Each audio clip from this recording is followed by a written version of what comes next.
Kali ini kita akan melanjutkan video sebelumnya, masih di UKBM yang sama, yaitu gereja dan keanggotaannya.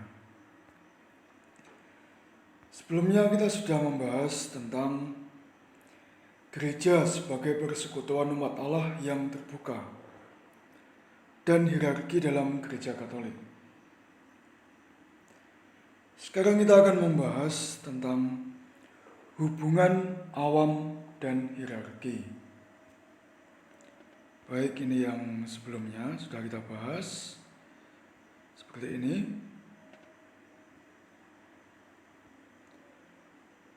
Dalam materi kali ini yang dibahas adalah model gereja yang nantinya terkait dengan tritugas gereja dan pancatugas gereja. Lalu awam dan kerasulan awam, dan hubungan antara hierarki dan awam. Baik, kita lihat dulu model gereja. Ada dua model secara umum, yaitu model gereja piramidal atau hierarkis. Gambarnya seperti ini. Gambarnya piramida. Di posisi paling atas ada paus, lalu di bawahnya ada para uskup, imam, biarawan dan biarawati, dan yang paling bawah serta jumlahnya paling banyak adalah kaum awam. Sedangkan yang kedua adalah model gereja persekutuan umat. Gambarnya seperti ini. Jadi di sana uskup, awam, imam, dan biarawan-biarawati mempunyai kedudukan yang seimbang, tidak lagi tersusun seperti dalam piramida tadi, dengan Kristus sebagai pusatnya. Baik, gambarnya seperti ini. Skemanya kurang lebih seperti ini ya. Kita bahas yang model gereja yang pertama, yaitu piramidal.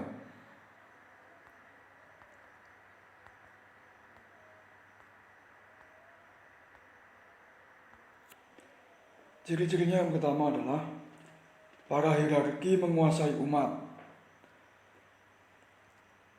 Lalu organisasi lahiriah yang tertata rapi. Jadi mulai dari paling atas hingga paling bawah, semuanya tersusun rapi dan struktural. Lalu hierarki menentukan segala sesuatu bagi seluruh gereja, dan umat hanya mengikuti saja. Jadi segala keputusan ditentukan oleh hierarki, dan umat hanya tinggal mengikuti saja, tidak usah ada perdebatan atau ada usulan dari bawah. Tidak ada usulan apapun dari umat, dan biasanya juga hierarki tidak menampung usulan dari bawah. Mereka sudah mempunyai keputusan sendiri. Lalu bersifat hierarki sentris atau berpusat pada hierarki, atau bisa juga disebut imam sentris. Jadi segala keputusan itu harus menunggu dari imam atau dari hierarki. Umat tidak akan mengambil keputusan atau tidak mempunyai inisiatif tertentu untuk mengambil keputusan atau melakukan sesuatu tanpa ada keputusan dari hierarki. Kemudian lebih mementingkan aturan dan statis. Jadi aturan itu merupakan hal yang sangat penting, dan umat harus mengikuti aturan yang telah ditentukan oleh hierarki tadi. Dan juga lebih statis karena inisiatifnya hanya dari hierarki. Umat tidak bisa mengambil inisiatif sendiri. Umat tidak akan bergerak sebelum hierarki menentukan sesuatu. Oleh karena itu akan bersifat lebih statis. Lalu sikap gereja yang agak triumfalistik dan tertutup. Triumfalistik itu artinya adalah gereja merasa diri sebagai organisasi atau lembaga yang lebih unggul, terutama dibandingkan dengan dunia. Dan dengan demikian, di sini hierarki juga merasa lebih unggul daripada umat. Hierarki berada di atas umat dan bersifat tertutup. Gereja menutup diri terhadap dunia dan juga hierarki menutup diri terhadap umat. Masing-masing bekerja sendiri-sendiri dan juga masing-masing tidak ada keterbukaan. Itu tadi adalah model gereja piramidal. Lalu kita lihat model gereja yang kedua, ini berbeda dari yang pertama tadi.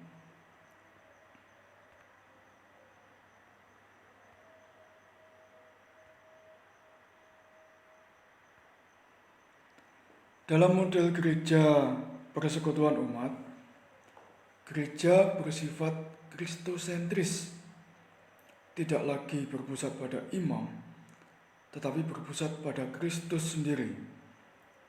Jadi di sini tidak hanya imam yang dibimbing oleh Kristus dan umat dibimbing oleh imam, tetapi di sini imam dibimbing langsung oleh Kristus dan juga umat juga dibimbing langsung oleh Kristus. Jadi semuanya berpusat pada satu pusat yang sama, yaitu Kristus sendiri. Tidak ada yang lebih tinggi dibandingkan itu. Dan kemudian gereja lebih bersikap terbuka dan rela berdialog dengan semua orang. Jadi tidak hanya imam yang membuat keputusan kepada umat, tetapi imam dan hierarki itu juga berdialog dengan umat, sehingga keputusan diputuskan secara bersama-sama antara hierarki dan umat. Hierarki juga harus mau mendengarkan aspirasi dari umat. Lalu penekanan pada kolegialitas episkopal, ini apa maksudnya? Maksudnya adalah pembuatan keputusan secara bersama-sama.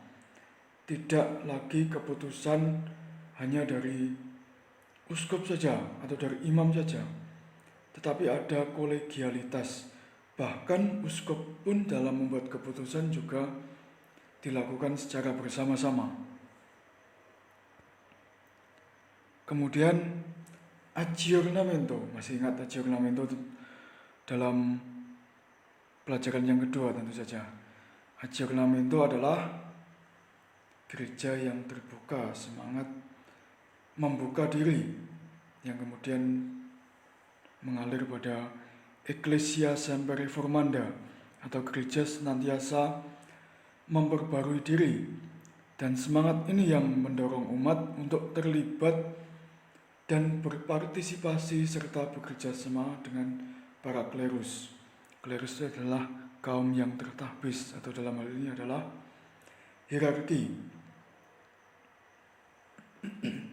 Jadi umat mau terlibat dan berpartisipasi serta bekerja sama dengan para hierarki, karena gereja sudah mulai bersifat terbuka. Lalu hierarki yang lebih melayani. Jadi hierarki dalam model piramida itu berada di atas sehingga merasa diri sebagai pimpinan yang harus dituruti keputusannya. Tapi di dalam model persekutuan umat ini adalah gereja atau hierarki lebih melayani kepada umat. Jadi hierarki ditempatkan kembali pada tempatnya yang benar, yaitu sebagai pelayan umat. Dan akhirnya awam merupakan mitra kerja hierarki, bukan sebagai bawahan. Bukan awam sebagai bawahan dan hierarki sebagai bos, bukan. Tetapi di sini awam dan hierarki posisinya sejajar, sehingga awam merupakan mitra kerja dari hierarki.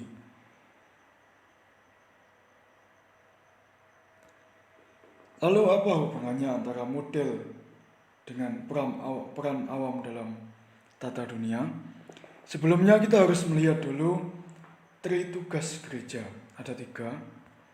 Yang pertama adalah sebagai imam, yaitu menguduskan, sebagai nabi, mewartakan, dan sebagai raja, memimpin.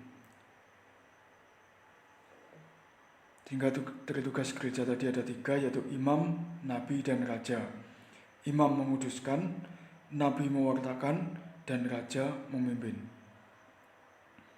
Dari 3 tugas gereja ini mengalirlah panca tugas gereja, ada 5. Yang pertama adalah liturgia, menguduskan, koinonia, persekutuan, kerigma, pewartaan, diakonia, pelayanan, dan martiria, kesaksian.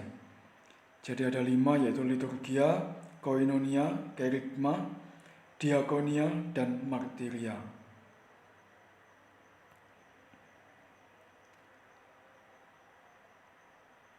Kemudian kita lihat ke bagian nabi, yaitu mewartakan, atau kerigma, mewartakan,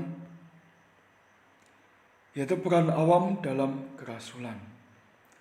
Kerasulan ini ada 2. Yang pertama adalah kerasulan secara internal atau ke dalam, yang lebih diperankan oleh hierarki, yaitu pembinaan di dalam gereja atau kerasulan ke dalam gereja itu sendiri. Dan ada juga kerasulan eksternal, yaitu kerasulan di tengah dunia, yang lebih diperankan oleh kaum awam. Kerasulan eksternal ini maksudnya adalah kerasulan di tengah masyarakat atau di tengah dunia. Diperankan oleh kaum awam karena kaum awam sangat banyak terlibat dalam dunia kemasyarakatan. Misalnya dalam lingkup RT, RW, di desanya masing-masing, atau di tempat kerjanya. Hal ini yang mungkin masih kurang dalam hierarki, karena hierarki lebih banyak terlibat di dalam gereja daripada dalam masyarakat. Meskipun hierarki juga terlibat juga dalam masyarakat, tetapi di sini yang lebih banyak perannya adalah kaum awam.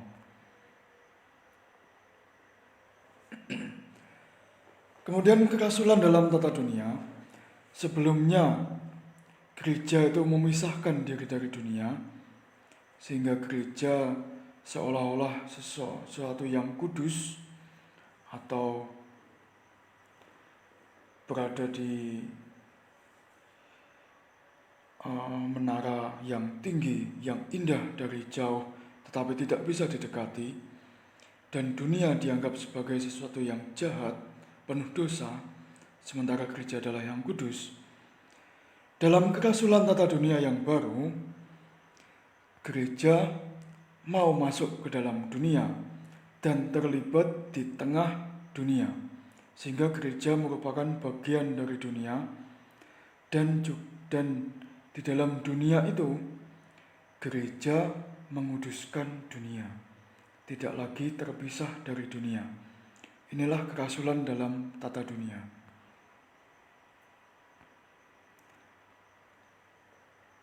Lalu kita lihat peran awam dalam tata dunia tadi, dalam kerasulan tata dunia. Konsekuensinya adalah awam menjalankan tugas karena iman. Awam bisa berperan sebagai polisi, sebagai pedagang, sebagai petani, sebagai pengusaha, atau sebagai guru, atau sebagai apapun. Dan dengan kerasulan di dalam tata dunia tadi, awam menghayati perannya sebagai apapun itu karena iman. Tidak lagi dengan semangat yang duniawi, hanya untuk mengembangkan karir, hanya untuk mencari nafkah, dan meskipun itu perlu, tetapi di sini ada pemaknaan baru, yaitu menjalankan tugas karena iman. Dia menjalankan profesinya disemangati oleh semangat iman. Kemudian awam dalam tata dunia juga mempunyai tugas menguduskan dunia. Liturgia dalam panca tugas gereja tidak hanya menjadi tugas dari hierarki, tetapi di sini akhirnya juga menjadi tugas dari kaum awam, yaitu menguduskan dunia melalui pewartaannya di tengah masyarakat. Menguduskan di sini tidak hanya harus membaptis semua orang, tetapi juga istilahnya adalah membawa altar di pasar atau mewartakan imannya di tengah-tengah pekerjaannya atau di tengah-tengah tugasnya di dalam dunia. Menjalankan tugas perutusannya menguduskan dunia dengan berbagai cara, memberi kesaksian atau juga memberi pewartaan. Lalu menjadi saksi dalam tata dunia, menjadi saksi bahwa dirinya ini adalah seorang yang telah dibaptis, seorang yang diutus ke tengah dunia. Nah, sekarang adalah peran awam dalam kerasulan. Tadi kita sudah melihat kerasulan internal dan kerasulan eksternal. Dan ternyata peran awam dalam kerasulan ini tidak hanya dalam eksternal saja, tidak hanya dalam masyarakat, tetapi awam juga terlibat dalam kerasulan internal, dalam gereja itu sendiri. Entah itu sebagai ketua lingkungan, sebagai seksi, misalnya seksi pewartaan, atau seksi liturgi, atau seksi di dalam gereja, atau sebagai asisten imam, atau sebagai organis, itu juga merupakan kerasulan awam secara internal. Baik, sekarang rangkumannya adalah hubungan antara awam dan hierarki. Sehingga dalam hubungan antara awam dan hierarki bisa dirangkum dalam beberapa poin ini, bahwa gereja adalah umat Allah. Semuanya terlibat, tidak hanya hierarki yang terlibat, tetapi juga awam. Dan kemudian setiap komponen gereja memiliki fungsi yang khas. Hierarki dalam fungsi yang khas dalam tugas sakramental, dan juga awam dalam fungsi yang khas dalam tugas non-sakramental. Misalnya dalam tugas sebagai ketua lingkungan atau sebagai ketua wilayah atau dalam masyarakat, perannya sebagai polisi atau perannya sebagai anggota masyarakat pada umumnya, itu adalah fungsi yang khas dari awam. Dan yang terakhir adalah awam dan hierarki hendaknya bekerja sama dalam membangun gereja. Baik, demikian singkat saja pelajaran 3 kita tadi. Selanjutnya tetap belajar dan jangan lupa membuat rangkumannya, juga dipersiapkan ulangan. Kalau ada pertanyaan bisa menghubungi kontak yang telah disediakan tersebut. Selanjutnya semangat belajar dan Viva Dembo.